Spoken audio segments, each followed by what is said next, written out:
Where do I start with Amazing Spider-Man? Well, I opened this book, and it is so convoluted. This is the beginning of a new story arc again. The last story arc had this whole deal with Peter getting like an evil spirit in him or something, sin in him or something. Very confusing. So I mentioned this to the guy in the comic shop who's really excited about Spider-Man, the employee of the comic shop.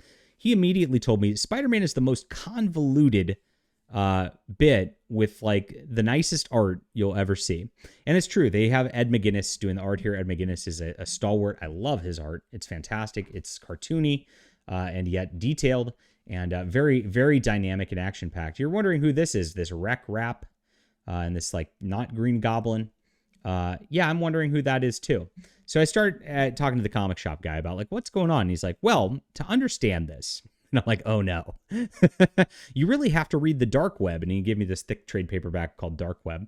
He's like, and then actually this all can't happen from Spider-Man Beyond. And then this actually happened from the Nick Spencer volume. And so he's telling me like I need to read like 3 different like thick volumes of comics in order to understand what the heck's going on in the Spider-Man book. No, thank you. I should be able to pick things up and get what's going on. But they don't really do a good job of explaining it. There's like some other world and there's some queen and she's got a like embassy here or something, and they're running around. Luke Cage and Spider-Man want to stop the running around, I guess. I don't know. She's pretty. Look at that. Ed McGuinness draws a beautiful woman, I gotta tell you that. And Spider-Man looks great. Luke Cage looks dynamic. Look at the perspective shot. Even for the like talking scenes, you see a lot of like straightforward talking scenes a lot of the time.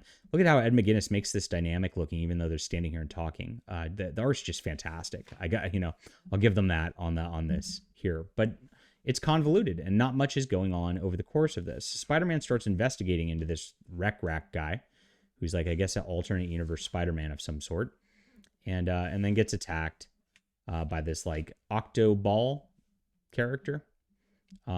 And then they have to like figure things out, and it goes to be continued. Cool. So I have no idea what's going on unless you know and this guy who knows who Peter Parker is from this other world. I guess he's a chameleon type of character, maybe. I don't know.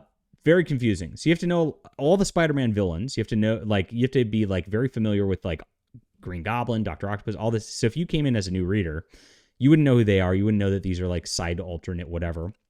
You don't know what this world is unless you've read all these other books. And then this guy apparently knows Peter Parker is Spider-Man, and so I guess that's a big deal.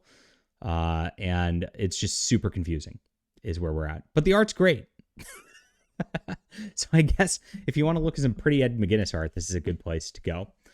Maybe I'll go back and read all those storylines and figure out what's going on and be like something that has to do with this super convoluted storyline here and figure things out. Maybe not. But I mean, gosh, as an issue standing by itself, this does not stand by itself whatsoever. Really rough. So we'll give this a 6 out of 10. And that 6 mostly is due to the art. Hit the like and subscribe button. Leave a comment down below. We'll be back soon.